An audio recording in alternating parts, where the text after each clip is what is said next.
Cell Health, reboot your body, omega-3 oil extracted from algae, strong heart, sharp mind, healthier you.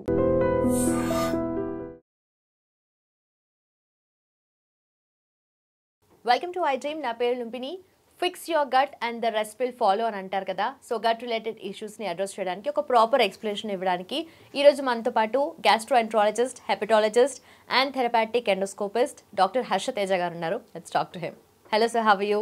Hello, I'm fine. మీరు ఎలా ఉన్నారు? చాలా బాగున్నాను. And gut related issues ఏవి వచ్చినా కూడా నాకు మైండ్లో డౌట్స్ అన్నీ అలా పెట్టుకున్నాను అనమాట, మీరు వచ్చినప్పుడు అడుగుదామని చెప్పేసి. So first of all, first doubt ఏంటంటే, యూజువలీ హార్ట్ బర్న్స్ అయినా కూడా ఎనీ కైండ్ ఆఫ్ ఇబ్బంది కలిగిన స్టమక్లో యాంటాసిడ్స్ కానీ పీపీఐస్ కానీ యూజ్ చేస్తారు కదా. సో ఇవి లాంగ్ టర్మ్ ఎఫెక్ట్ ఎలా ఉంటుంది అని చెప్పి. సో మన ఇండియాలో చాలామంది ఏం చేస్తారంటే, కడుపు మంట అయినప్పుడు ఎక్కడో మెడికల్ షాప్కి వెళ్తుంటారు.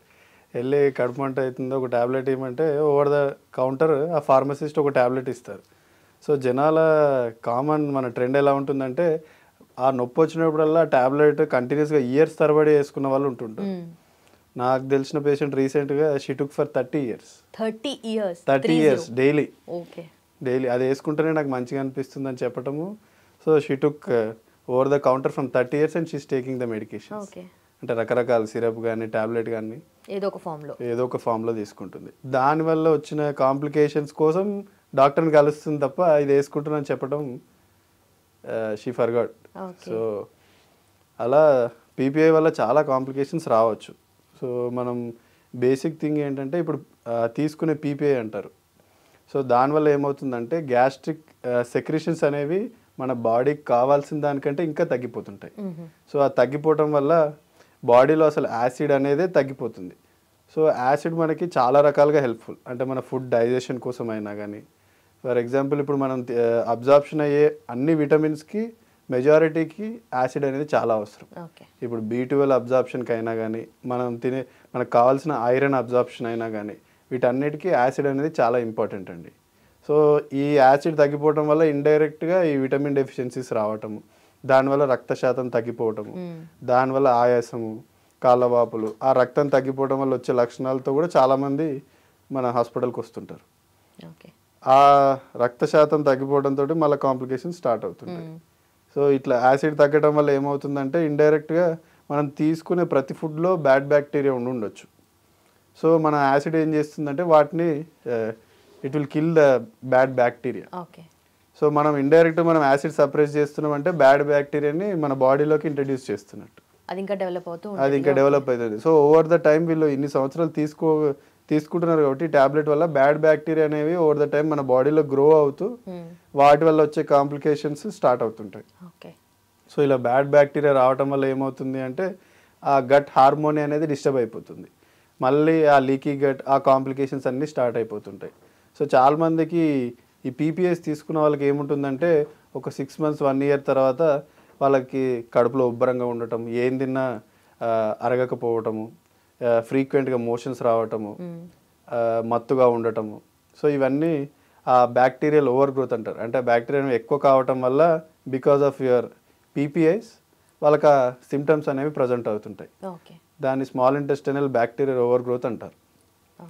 సో అలానే ఇది కాకుండా మనం తీసుకునే ఈ పీపీఐస్ వల్ల కాల్షియం అనే అబ్జార్ప్షన్ కూడా తగ్గిపోతుందండి. ఈ కాల్షియం అబ్జార్ప్షన్ తగ్గిపోవడం వల్ల ఇండైరెక్ట్గా మన బొక్కలు అనేవి బాగా పలచగా అయిపోతుంటాయి. సో ఓవర్ ద టైం ఒక 20-30 years తీసుకున్న వాళ్ళకి ఆ థిక్నెస్ ఆఫ్ బోన్ అనేది తగ్గిపోయి ఫ్రాక్చర్స్ అయిన వాళ్ళు కూడా ఉన్నారు. ఇంటర్లింక్. సో అంటే ఎంత అవసరమో అంతే తీసుకోవాలి మనం ముందైనా కానీ. సో అలా బొక్కలు పలచబడటము, ఈ ఐరన్ B12 అబ్జార్ప్షన్ తగ్గిపోవటము, మజిల్ క్రాంప్స్ రావటము, మెగ్నీషియం అబ్జార్ప్షన్ కూడా ఎఫెక్ట్ కావటం వల్ల, అలాగే ఈ బ్యాక్టీరియల్ ఓవర్ గ్రోత్ వల్ల లక్షణాలు రావటము. కొన్ని స్టడీస్లో రీసెంట్గా లాంగ్ డ్యూరేషన్స్ పీపీఐ తీసుకున్న వాళ్ళకి కిడ్నీ ప్రాబ్లమ్స్ కూడా వస్తున్నాయండి. సో దాన్ని CKD అంటారు, క్రానిక్ కిడ్నీ డిసీజ్. సో ఈ పీపీఐ లాంగ్ టర్మ్ తీసుకున్న వాళ్ళకి ఆ క్రానిక్ కిడ్నీ డిసీజ్ వచ్చిన వాళ్ళు కూడా ఉన్నారు. ఈ ఎసిడిటీ తగ్గడం వల్ల మన స్టమక్లో ఉండే యాసిడ్ కొన్నిసార్లు ఏమవుతుందంటే నిమోనియా వచ్చిన వాళ్ళు కూడా ఉన్నారు. So long duration of PPIs అనేది it's not at all good. So నా పర్సనల్ సజెషన్ అయితే try to avoid unnecessary medications. And also ఆ 30 years ఫీమేల్ ఎవరైతే ఉన్నారో యాంటాసిడ్స్ పీపీఎస్ యూజ్ చేస్తుంది, తన కండిషన్ ఎలా బెటర్ అయింది? నా దగ్గరకు వచ్చినప్పుడు ఫస్ట్ షీ హ్యాడ్ సేమ్, నేను బ్యాక్టీరియల్ ఓవర్ గ్రోత్ అని చెప్పాను కదా. Okay. So she presented with the bacterial over growth symptoms. రక్త శాతం కూడా she was having only haemoglobin of 8. So then I asked her history repeatedly. Then she was telling I was taking the same tablet for 30 years అని. సో అది stop చేయించి తన సిమ్టమ్స్కి సరిపడా bacterial over growth suspect చేసి సరిపడా యాంటీబయాటిక్స్ పెట్టి ఉన్న విటమిన్ డెఫిషియన్సీస్ కరెక్ట్ చేసిన తర్వాత after 1 month now she is fine. Okay. So గట్లో ఏదైనా కూడా మనకు బ్యాక్టీరియా, గుడ్ బ్యాక్టీరియా అనేది మోస్ట్ ఇంపార్టెంట్. ఎవ్రీథింగ్ దాని రిలేటెడ్గానే ఎఫెక్ట్ అవుతూ ఉంటుంది కదా బాడీ సిస్టమ్ అంతా కూడా. సో గట్లో మైక్రోబయం మనకు న్యాచురల్గా డైవర్సిటీ పెరగాలి అంటే ఏం చేయాలి? సో డైవర్సిటీ పెరగాలంటే జనరల్గా గట్లో మనకి డిఫరెంట్ ఫైలస్ ఉంటాయండి. మేజర్ 4 ఫైలస్. దానిలో ప్రపోర్షన్ అనేది మన బాడీకి ఒకటి ఫిక్స్డ్ ఉంటుంది. సో మనం తీసుకునే డైట్, మన లైఫ్ స్టైల్ బట్టి ఆ కాంపోజిషన్, ఆ ప్రపోర్షన్ అనేది చేంజ్ అయినప్పుడు మనకు వచ్చే లక్షణాలే ఈ బ్యాక్టీరియల్ ఓవర్ గ్రోత్స్, మనకు వచ్చే ఈ బ్లోటింగ్, ఇవన్నీ. సో వాటిని ఎలా బెటర్ చేసుకోవాలంటే మన డే టు డే లైఫ్లో ఫస్ట్ మనం డైట్తో స్టార్ట్ చేయొచ్చు. సో గుడ్ బ్యాక్టీరియాని పెంచడానికి మన Indian food or south Indian ఫుడ్లో ఉన్న గుడ్ ఫుడ్స్ ఏంటంటే, మనం రోజు తినే దోశ, ఇడ్లీ కూడా అవేంటంటే ఫర్మెంటెడ్ ఫుడ్స్ అంటారు వాటిని. ఎందుకంటే మనం వాటిని నానబెట్టి అది పులిసిన తర్వాతనే మనం తింటాం. సో అది ఇండైరెక్ట్గా it is a good bacteria. అది ఓవర్ ద జనరేషన్స్ మన ఇండియాలో వస్తుంది. మన మెజారిటీ ఆఫ్ ఇండియన్స్కి ఆ గట్లో ఉండే గుడ్ బ్యాక్టీరియా ఈ ఫుడ్లో నుంచి వస్తుంటుంటాయి. సో అలా మనం రోజు తినే దోశ తీసుకోవచ్చు, ఇడ్లీ తీసుకోవచ్చు, పెరుగు ఆర్ మజ్జిగలో ఉన్న గుడ్ బ్యాక్టీరియాతో కూడా మన గట్ని మనం బెటరైజ్ చేసుకోవచ్చు. చాలామంది ఈ మధ్య యోగర్ట్ అని దొరుకుతుంది, దాంట్లో కూడా you have a good sufficient of probiotic bacteria. So అది కూడా తీసుకోవచ్చు.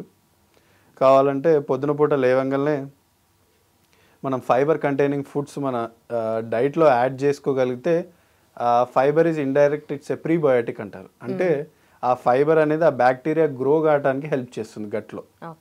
సో అలా రకరకాల ఫైబర్స్ ఉంటాయండి. కొన్ని డైజెస్టబుల్ ఫైబర్స్ ఉంటాయి, కొన్ని అన్డైజెస్టబుల్ ఫైబర్స్ ఉంటాయి. దేని అడ్వాంటేజెస్ దానికి ఉంటాయి. సో జనరల్గా డైజెస్టబుల్ ఫైబర్స్ తోటి ఏంటంటే ఆ గ్యాస్, బ్లోటింగ్ అనేది చాలా తక్కువ ఉంటుంది. సో మనం తీసుకునే క్యారెట్ అయినా తీసుకోండి, లెగ్యూమ్స్ అంటారు, ఆకుకూరలు అయినా కానీ, పల్సెస్ అయినా, వాటన్నిటిలో కూడా సఫిషియెంట్ ఫైబర్ ఉంటుంది. సో మనం రోజు ఒక ఫ్రూట్ మన డైట్లో యాడ్ చేసుకోవటము, పెరుగు మజ్జిగ తినటము, ఇడ్లీ ఆ దోశ ఏదైనా తినటము.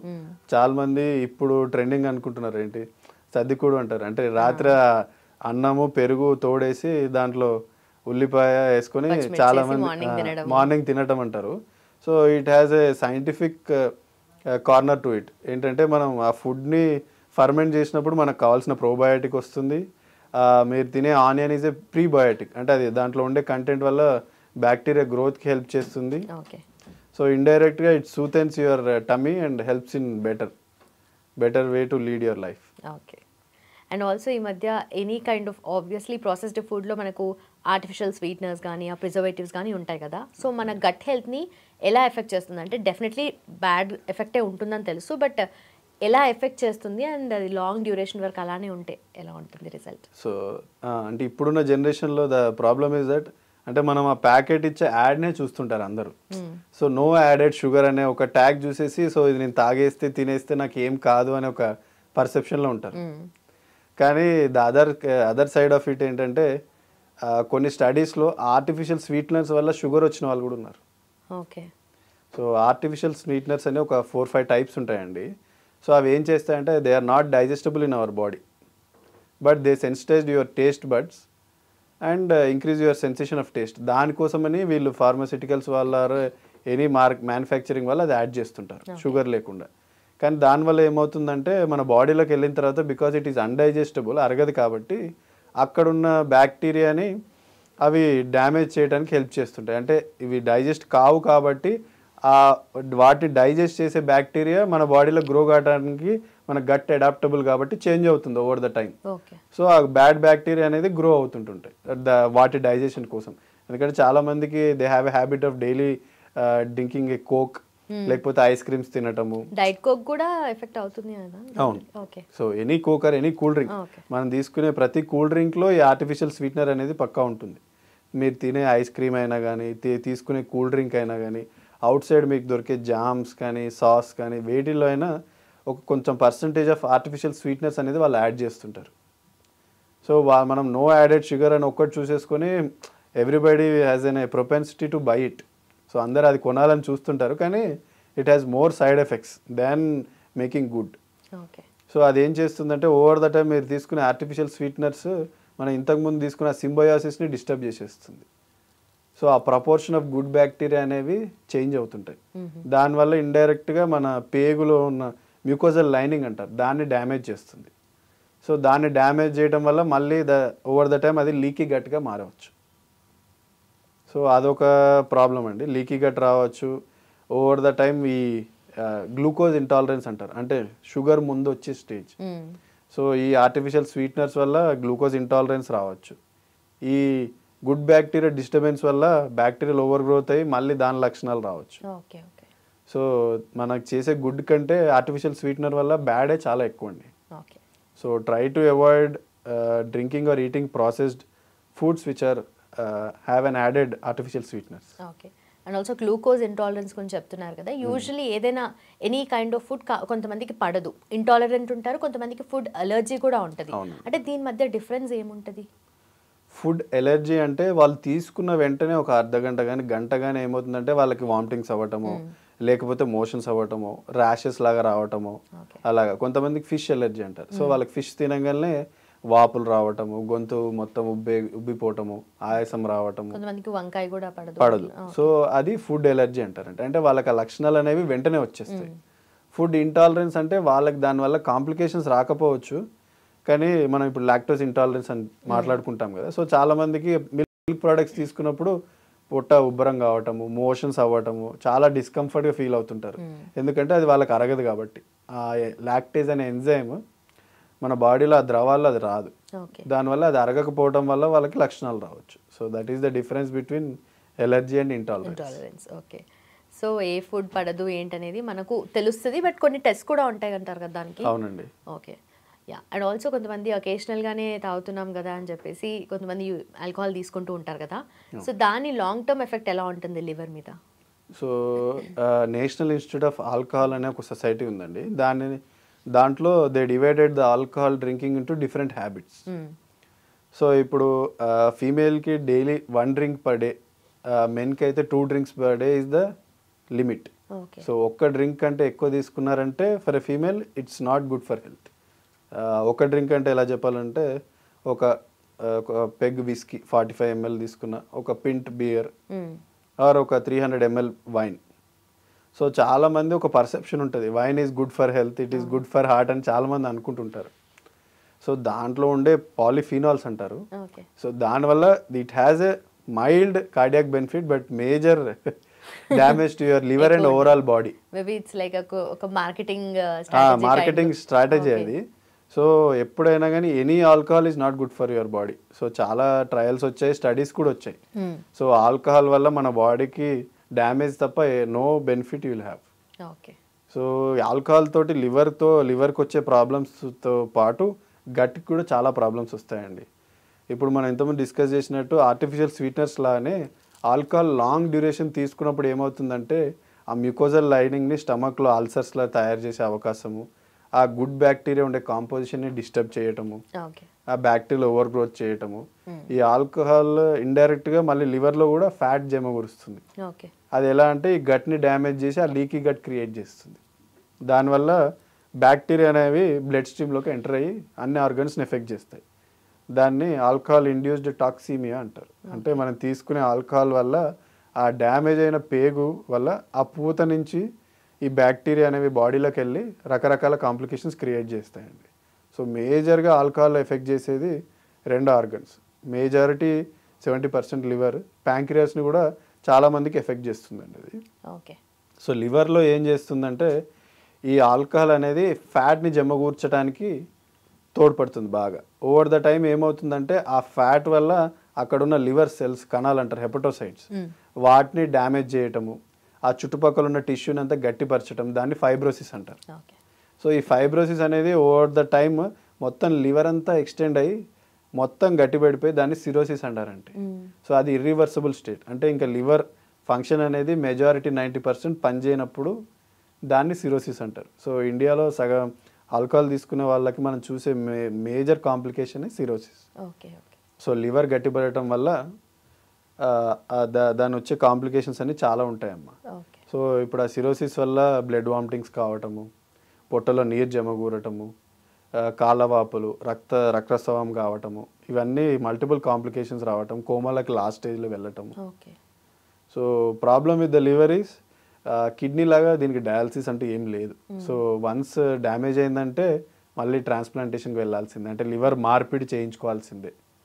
సో ఆల్కహాల్ తీసుకోపోకపోవటమే బెటర్. ఓకే. సో లివర్ ట్రాన్స్ప్లాంటేషన్కి అంటే ఎలా ఉంటుంది ఆ ప్రాసెస్ ఏంటి? లివర్ ట్రాన్స్ప్లాంటేషన్ అంటే అది ఆర్గన్ డోనర్, కిడ్నీ లాగానే దాన్ని మ్యాచింగ్ చేస్తారు గవర్నమెంట్, దాన్ని బట్టి మ్యాచింగ్ అయిన వాళ్ళకి చేస్తారు. కానీ ఇట్స్ మేజర్ సర్జరీ కాబట్టి కిడ్నీ అంత చిన్నది కాదు. సో మేజర్ ఆపరేషన్ కాంప్లికేషన్స్ కూడా చాలా ఉండొచ్చు. ఓకే. సో ఈ మధ్య ఎక్కువగా చూస్తుంటే గ్లూటెన్ ఫ్రీ, షుగర్ ఫ్రీ అంటున్నారు. Okay, sugar free is fine, but ఎందుకు ఈ గ్లూటెన్ ఇంటాలరెన్స్ ఇంత ఎక్కువ అయిపోయింది? అండ్ ఆల్సో దాని రిలేటెడ్గా మార్కెటింగ్ లో కూడా చాలా వచ్చేసాయి. సో ఇది ఫ్యాడ్ అనుకోవచ్చా, జస్ట్ ఈ టైం బీయింగ్ కోసం అనుకోవచ్చా, లేదంటే ఎపిడమిక్ లాగా అనుకోవచ్చా? నా ఒపీనియన్ అయితే గ్లూటెన్ ఎపిడమిక్ అనేది ఇట్స్ ఎ ఫాల్స్ అండి. సో గ్లూటెన్ ఇంటాలరెన్స్ ఉండొచ్చు, కానీ మన పాపులేషన్లో స్టాటిస్టిక్స్ ప్రకారం ఓన్లీ 1 to 2% పీపుల్కే ఉంటుంది. సో ఇండియాలో, ఇంకా సౌత్ ఇండియాలో ఇంకా తక్కువ. ఎందుకంటే మన సౌత్ ఇండియాలో ఎక్కువ అందరు రైస్ తింటారు కాబట్టి, చపాతీ తక్కువ కాబట్టి గ్లూటెన్ ఇంటాలరెన్స్ చాలా తక్కువ. సో జనరల్గా మనం తినే ఇండియన్ ఫుడ్లో గ్లూటెన్ ఎక్కడ ఉంటుందంటే వీట్ అంటారు, గోధుమలు. ఆ గోధుమల్లో గ్లూటెన్ అనే కంటెంట్ చాలా ఎక్కువ ఉంటుందండి. సో నార్త్ ఇండియాలో వాళ్ళ స్టేపుల్ ఫుడ్ కాబట్టి అది తినటం వల్ల వాళ్ళకి కడుపు ఉబ్బరం కావటము, మోషన్స్ కావటము, రక్తం తగ్గిపోవటం, ఎనీమియా అంటారు. సో ఈ లక్షణాలన్నీ గ్లూటెన్ ఇంటాలరెన్స్లో వచ్చేవి. దాన్ని సీలియాక్ డిసీజ్ అంటారండి. అది చాలా 1 to 2% వరకే ఉంటుంది. సో దీన్ని ఏమంటారు, ఇట్స్ ఇండస్ట్రియల్ పరంగా దాన్ని ఒక భూమి లాగా క్రియేట్ చేసి గ్లూటెన్ ఫ్రీ ఫుడ్స్ అని స్టార్ట్ చేస్తున్నారు. So I don't think in India majority people has gluten intolerance. So lactose intolerance is predominant. So పాలు, పెరుగు, డైరీ ప్రోడక్ట్స్ పడని వాళ్ళు చాలా మంది ఉంటారండి, కానీ గ్లూటెన్, చపాతీ పడని వాళ్ళు చాలా తక్కువ మంది మన ఇండియాలో. సౌత్ ఇండియాలో అయితే ఇంకా తక్కువ. సో మీరు గ్లూటెన్ ఫ్రీ ప్రోడక్ట్స్ కంటే మీకు ఏ ఫుడ్ పడట్లేదు అనేది మీరు మీ సొంతంగా రాసుకొని దాన్ని రూల్ అవుట్ చేసుకుంటూ తినకుండా ఉండటం బెటర్ అండి. ఓకే. సో కొంతమంది ఈ ఎక్కువగా ప్రిజర్వేటివ్స్, ప్రాసెస్డ్ ఫుడ్ కాకుండా మంచి హెల్దీ ఫుడ్ తీసుకున్నా కూడా బ్లోటెడ్ ఫీలింగ్ ఉంటుంది అని అంటారు కదా, చాలా మంది కంప్లైంట్ చేస్తారు. So how is it related? So bloated feeling ఎందుకంటే అదే ఫైబర్ అనేది మన ఫుడ్లో ఉంటుంది కదా. వెజిటేరియన్ చాలా మంది ఫైబర్ అంటే తిన్న వెజిటేరియన్ ఫుడ్లో ఫైబర్ కంటెంట్ ఉండొచ్చు. సో చాలా మందికి ఆ ఫైబర్ డైజెస్ట్ కాకపోవటం వల్ల కూడా బ్లోటింగ్ వస్తుంది. అలాగే ఫాడ్ మ్యాప్స్ అంటారండి. So those are undigested products which are present in our food. So ఆ ఫాడ్ మ్యాప్స్ ఎక్కువ ఉన్న ఫుడ్ తీసుకున్నప్పుడు ఆ బ్లోటింగ్ సెన్సేషన్ ఎక్కువ ఉంటుంది. సో అది మనం గుర్తుంచుకోవాలి. ఫర్ ఎగ్జాంపుల్ వాటర్ మిలాన్ కానీ, యాపిల్ కానీ, ఇట్లాంటి వాటిలో ఫాడ్ మ్యాప్ కంటెంట్ ఎక్కువ ఉంటుందండి. అది మన బాడీలో డైజెస్ట్ కావు. సో అట్లాంటప్పుడు అలాంటి ఫుడ్స్ మనం రికగ్నైజ్ చేసుకొని ఆ ఫాడ్ మ్యాప్స్ లో ఉండే ఫుడ్ తీసుకుంటే సరిపోతుంది. ఓకే. ఫాడ్ మ్యాప్స్ అంటే it's a big term. Fermentable oligosaccharides and disaccharides and polyols అని ఉంటుంది. సో ఇండైరెక్ట్గా సింపుల్గా చెప్పాలంటే undigestable food products. Okay okay, అలాంటివి తీసుకోకుండా ఉంటే బెటర్.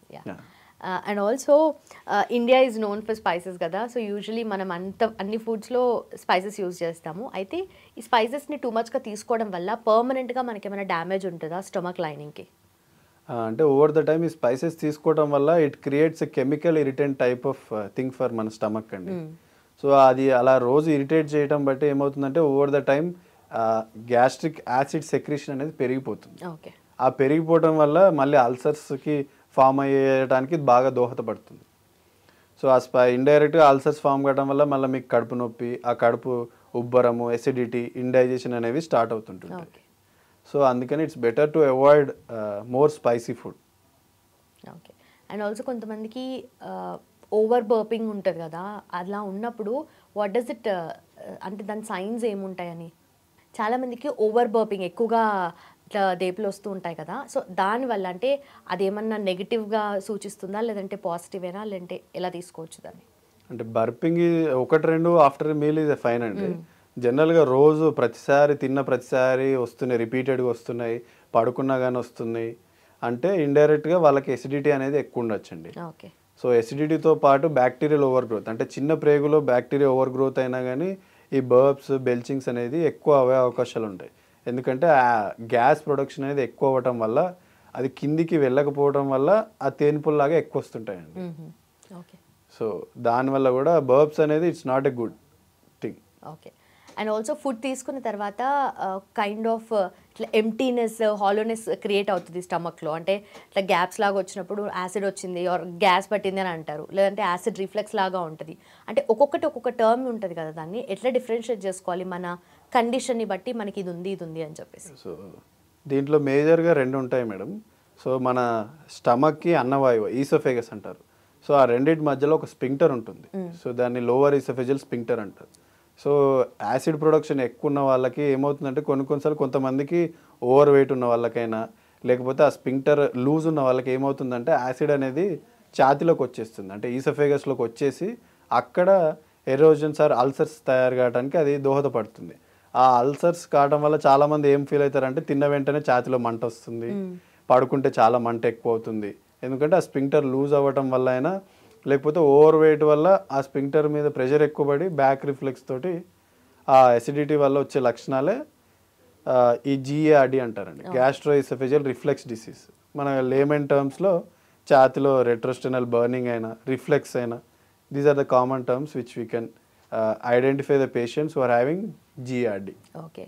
సో లాక్టోజ్ ఇంటాలరెన్స్ గురించి చెప్పారు కదా, బట్ స్టిల్ లాక్టోజ్ తీసుకుంది అంటే ఎనీ కైండ్ ఆఫ్ ఏదో ఒక ఫామ్లో తీసుకుంది వాళ్ళకి గడవదు, చాలామంది అలానే ఉంటారు. బట్ స్టిల్ బ్లోటింగ్ ఉన్నా కూడా అది యూస్ చేస్తూనే ఉంటారు, టీ తాగడము, కాఫీ తాగడము, ప్లెయిన్ మిల్క్ తాగడము, ఎనీ కైండ్. సో దానివల్ల ఎలాంటి ఎఫెక్ట్ ఉంటుంది? లాక్టోస్ ఇంటాలరెన్స్ వల్ల మేజర్ ఎఫెక్ట్ మన గట్ మీద ఏమి ఉండదండి. అన్డైజెస్టెడ్ ప్రోడక్టెడ్ కాబట్టి అది మన పెద్ద పేగులుగా వెళ్ళిపోయి దానివల్ల 2-3 మోషన్స్ ఎక్కువ అవటము, కడుపు ఉబ్బరంగా ఉండటం అవుతుంది. సో దానివల్ల మేజర్ హెల్త్ సైడ్ ఎఫెక్ట్స్ ఉండకపోవచ్చు, కానీ ఈ మోషన్స్ ఎక్కువ అవ్వటం, కడుపు ఉబ్బరం ఉండటం అనేవి కామన్గా వాళ్ళు చూస్తుంటారు, కానీ అలవాటు ఉన్న వాళ్ళు కంటిన్యూ చేస్తుంటారు. ఓకే. సో ఇప్పుడు రైనీ సీజన్ కాబట్టి ఇంకొంచెం జాగ్రత్తగా ఉండాలి ఫుడ్ విషయంలో కూడా. సో బయట ఫుడ్ తీసుకున్నా కూడా ఎనీవే మనకు ప్రాబ్లమ్స్ వస్తూ ఉంటాయి కదా. సో ఈ రైనీ సీజన్కి ఒక ప్రాపర్ డైట్ ప్లాన్ ఇలా మెయింటైన్ చేయాలి, ఇది అస్సలు అవాయిడ్ చేయాలి అంటే ఏం చెప్తారు? అస్సలు అవాయిడ్ చేయాలి అంటే అవుట్ సైడ్ అన్ప్రాసెస్డ్ ఫుడ్స్ ఏదైనా తీసుకోకండి. అంటే మీరు తినే నూడిల్స్ అయినా కానీ, పానీపూరి అయినా కానీ, అలా ఎలా కష్టం కదా.